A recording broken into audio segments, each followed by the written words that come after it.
నిమిషాలు. మూడవ దినమున గలిలయలోని కానా అను ఊరిలో ఒక వివాహం. ఆ వివాహమునకు యేసు తల్లి కూడా ఆహ్వానించబడింది. యేసయ్య ఆహ్వానించబడ్డారు, శిష్యులు కూడా ఆహ్వానించబడ్డారు. దేవునికి స్తోత్రం.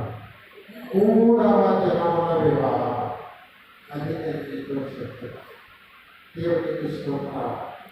ఆ వివాహంలో యేసుక్రీస్తు వారికి ఆహ్వానం వచ్చింది, ఆయన శిష్యులకు ఆహ్వానం వచ్చింది, ఆయన తల్లి గారికి కూడా ఆహ్వానం వచ్చింది. నేను వివాహాన్ని గురించి మాట్లాడలేదు, కానీ మూడవ దినాన్ని గురించి మాట్లాడదామని అనుకుంటున్నాను. మూడవ దినమున వివాహం.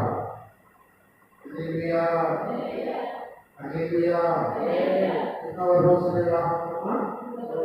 మూడవ. 4వ రోజు వివాహం చేయకుండా ఇది వరకు 7వ రోజు వివాహం చేసేవాళ్ళంట. మనోళ్ళు 7 రోజులు పెట్టి అనేవాడు. 3వ రోజు వివాహము. దేవునికి స్తోత్రం. 3వ రోజు వివాహము. ఎందుకు ఈ 3వ రోజు వివాహం జరిగింది? నేను 3 దినాల మర్మము గురించి నేను మీకు చెప్తాను. ఎన్ని దినాల మర్మం? 3 దినాల మర్మాన్ని గురించి మీకు చెప్తాను. దేవునికి స్తోత్రం. 3వ దినమున వివాహము. సరే, ఈ 3 రోజులు గుర్తుపెట్టుకోండి. మామూలుగా మానవ జీవితాన్ని ఇలా అంటారు కదా, 3 నాళ్ళ ఫినిష్ అయిపోయింది. ఎన్ని రోజులు వచ్చేట మానవ జీవితము 3 నాళ్ళ వచ్చేట అంటారు. 3వ రోజు వివాహం. ఓకే, నేను ఒక్కొక్కగా చెప్తాను. మనం సహజంగా 2 రోజులే అనుకుంటాం. ఒకటి పుట్టిన రోజు, రెండోది విట్టిన రోజు. దేవుడికి స్తోత్రం కదా.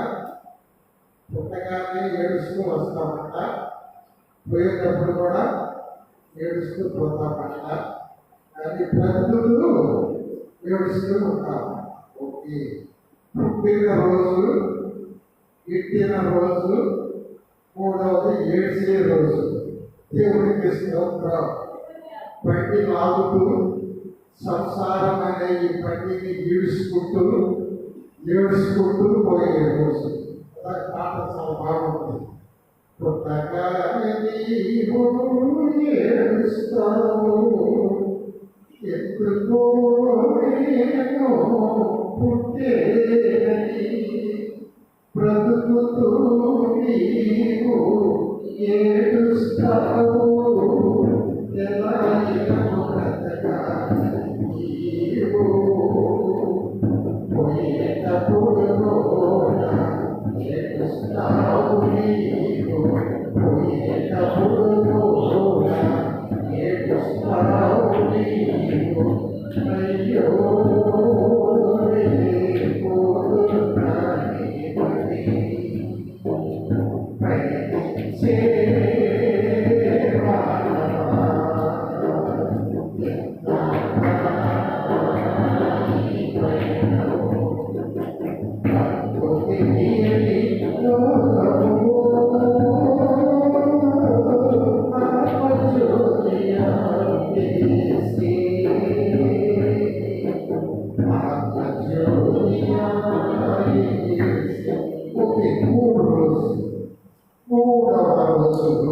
వివాహం.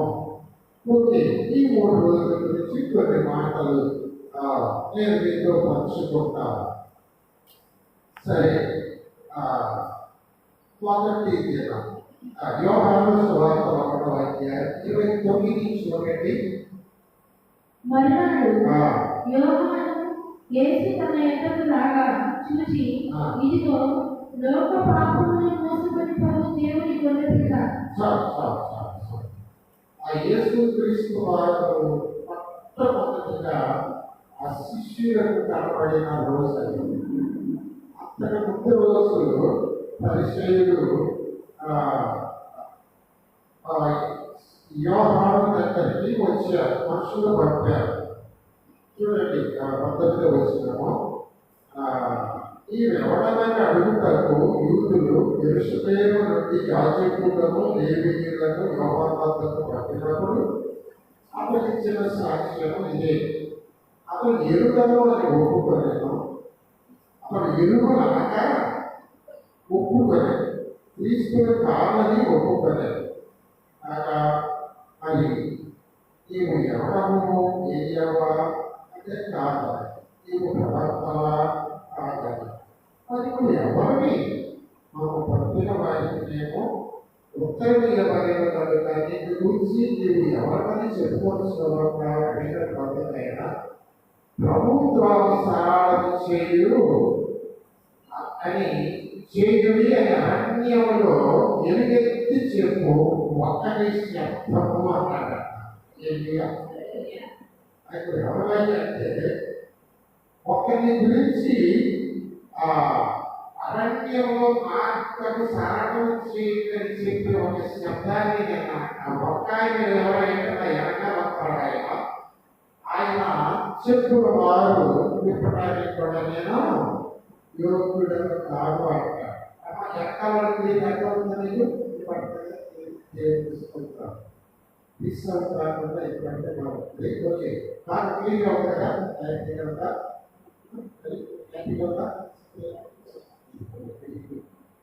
ఓకే. మీరు ఎవరంటే నేను ఒకరి స్వరాన్ని నేను అన్నాడు, అదే చెప్పాడు కదా. ఎవరైతే ఆయన చాలా గొప్పవాడు, నేను ఆయన్ని కాదు, ఏది అని కాదు, లేదా మీరు అనుకునే ప్రవక్తలు కూడా కాదు, కానీ ఒక ఆయన వస్తాడు, ఆయన అగ్గితో బాధ్యతనిస్తాడు, ఆయన చెప్పుల వారు కూడా అన్నాడు. ఈ మాట చెప్పి తెల్లని ఏసయ్యలాగే వస్తున్నాడు. మాటతో నడుచుకుంటూ వస్తామంటే వెంటనే యోహన్ గారు ఏం చేసిందంటే బాధ్యత ఆ శిష్యులతో చెప్పి ఆ అబ్బాయి నువ్వు నేను చెప్తేనే ఒక ఆయన వస్తాడు, ఆయన స్వరాన్ని అది ఆయన ఒక పాపను మోసుకొని పోయే దేవుడికి అని చెప్పాడు. ఆయన నడుచుకుంటూ వెళ్తా ఉన్నాడు. ఎప్పుడైతే ఆ మాట చెప్పాడు, యోహాను దగ్గర శిష్యులు ఇద్దరు ఆయన కాపాడారు. యోహాను గారు వదిలిపెట్టేసేసారు, నడుచుచున్న యేసు వెంటబడ్డారు. ఇప్పుడు 35వ వచనం చదువుతుంది. మరలా యోహానును అతని శిష్యులలో ఇద్దరు నిలుచుండగా అతడు నడుచుచున్న యేసు వైపు చూచి, ఇదిగో దేవుని గొర్రెపిల్ల అని చెప్పాను. అతడు చెప్పిన మాట ఆ ఇద్దరు శిష్యులు విని యేసును వెంబడించిరి. యేసు వెనుకకు తిరిగి వారు తమను వెంబడించిన చూచి, మీరేమి వెళ్తున్నారని వారు అడగగా, వారు రబ్బీ, నీవెక్కడ కాపురం ఉన్నావని ఆయనను అడిగిరి. రబ్బీ అన్న మాటకు బోధకుడని అర్థము. వచ్చి చూడని ఆయన వారితో చెప్పగా వారు వెళ్ళి ఆయన కాపురం ఉన్న స్థలము చూచి ఆ దినము ఆయన యొద్ద బస చేసింది. అప్పుడు పగలు రమారమి 4 గంటల వేళ ఆయన. యోహాను మాట విని ఆయనను వెంబడించిన ఇద్దరిలో ఒకడు సీమోను పేతురు యొక్క సహోదరుడైన ఆంద్రెయ. ఇతడు మొదట తన సహోదరుడైన సీమోనును చూచి, మేము మెస్సియాను కనుగొంటిమని అతనితో చెప్పి యేసు వద్దకు అతన్ని తోడుకొని వచ్చెను.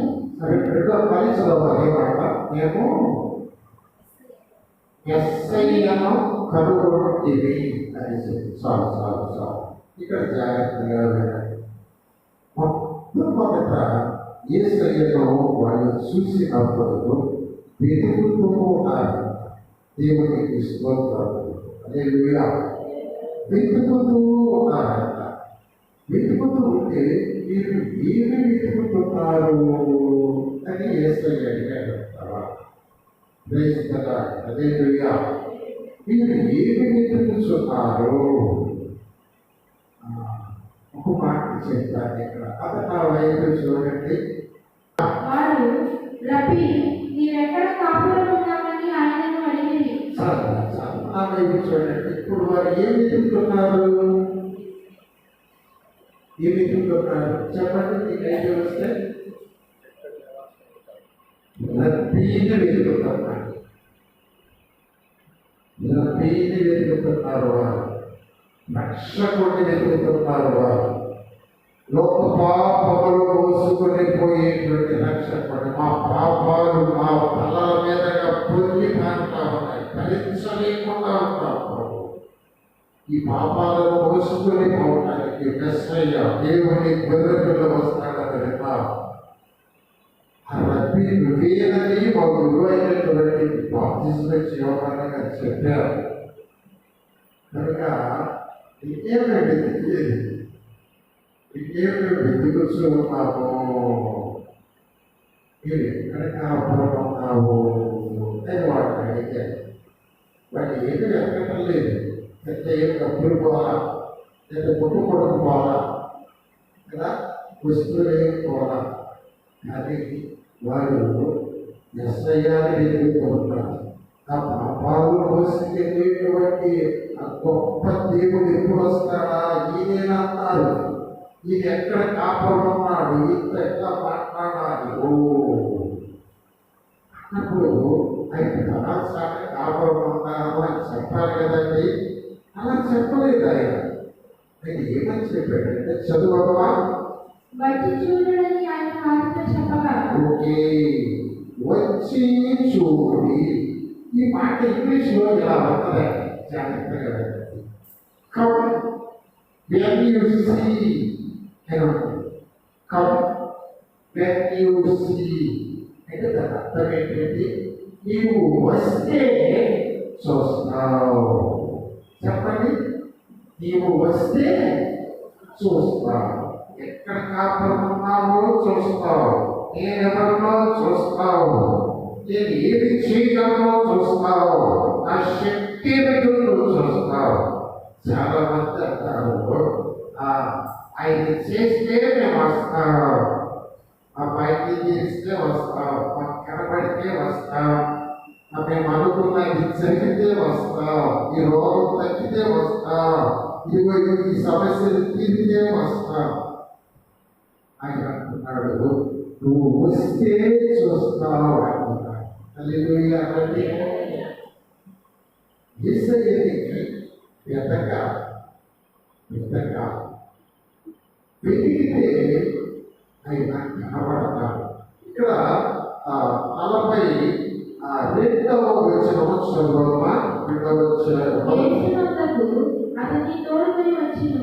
మెస్సియా అన్న మాటకు అభిషిక్తుడని అర్థము.